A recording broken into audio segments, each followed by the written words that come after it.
Le processus va prendre son temps, mais il avance. Non, il a reculé. Il a reculé. Non, remplacer le virtuel par le réel. Et le réel, c'est la question des droits. Savoir identifier ce qui est le droit, quels sont les droits bafoués, et se mobiliser là-dessus. En ce qui concerne la Palestine, il y a 3 axes qu'il ne faut pas séparer les uns des autres. C'est évidemment le droit à l'indépendance et à l'autodétermination, le droit à un État palestinien. C'est pour les citoyens palestiniens d'Israël le droit à l'égalité totale et donc un changement radical de la nature même de l'État d'Israël pour qu'il y ait une véritable égalité entre les individus et entre les groupes, entre les peuples qui y vivent. Et troisièmement, le droit au retour. Et on ne peut pas contourner la question du droit au retour. C'est pour ça que j'aime tellement Fernand. C'est pour ça que j'aime son activité. C'est pas parce qu'il est chauve, c'est pas parce qu'il est sympa, mais parce qu'il a mis le doigt sur ce qui est le cœur de la question palestinienne et la clé de la solution. Il n'y aura pas de clé, il n'y aura pas de solution à la question palestinienne, à la question du conflit israélo-palestinien, sans une solution juste à la question des réfugiés. La clé des réfugiés qu'on a vu dans le stand tout à l'heure, c'est la clé de la solution. En se battant pour ses droits, pour l'ensemble de ses droits, les solutions politiques s'imposeront d'elles-mêmes.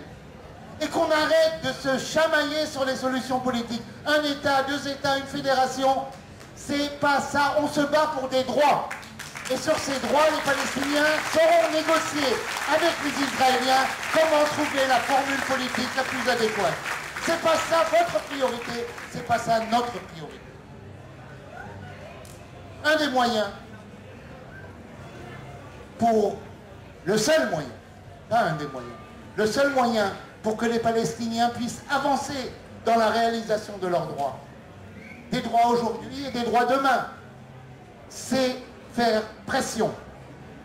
Israël, aucun pays, aucun colonialisme, aucune oppression à travers le monde n'a arrêté parce qu'un beau jour, les gouvernants ont dit vraiment c'est pas joli ce qu'on fait. Malheureusement, c'est pas comme ça que ça se passe. La guerre d'Algérie ne s'est pas arrêtée, la colonisation de l'Algérie, parce que tout d'un coup, il y a eu un gouvernement français qui a dit c'est pas joli.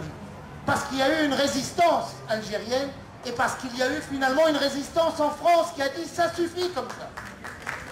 Il a fallu une pression. En France, à part une minorité d'hommes et de femmes de gauche, pour qu'une partie substantielle du peuple français en dise ça suffit, on sort de l'Algérie, il a fallu qu'il y ait des pressions de la résistance algérienne et les pressions en conséquence de la communauté internationale, qui petit à petit, on dit aux Français, au gouvernement français, ça suffit comme ça, vous irez pas loin. Entre autres les Américains. Eh bien chez nous ce sera la même chose. Sans pression, il n'y aura pas de changement.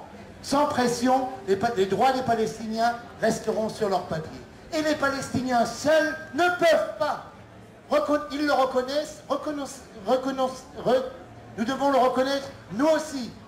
Yasser Arafat a été le premier à le reconnaître dans la direction palestinienne. En comprenant l'importance de l'international, en internationalisant la question palestinienne à l'ONU et dans la rue. Et ce n'est pas contradictoire. Il faut que les États, il faut que la communauté internationale fasse pression sur Israël.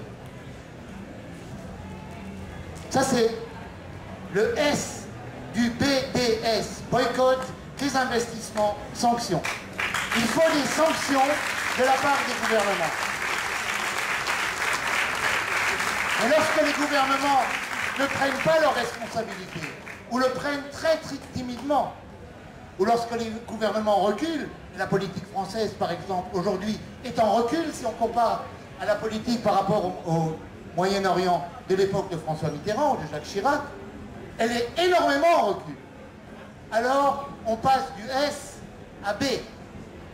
C'est le rôle des citoyens. Le boycott est une action citoyenne en tant que collectivité, en tant que municipalité, en tant qu'individu, que citoyen, Vous pouvez faire pression. Et croyez-moi, le gouvernement israélien et l'opinion publique israélienne sont extrêmement sensibles aux pressions internationales. Peut-être plus que n'importe qui, le peuple israélien n'aime pas qu'on ne l'aime pas.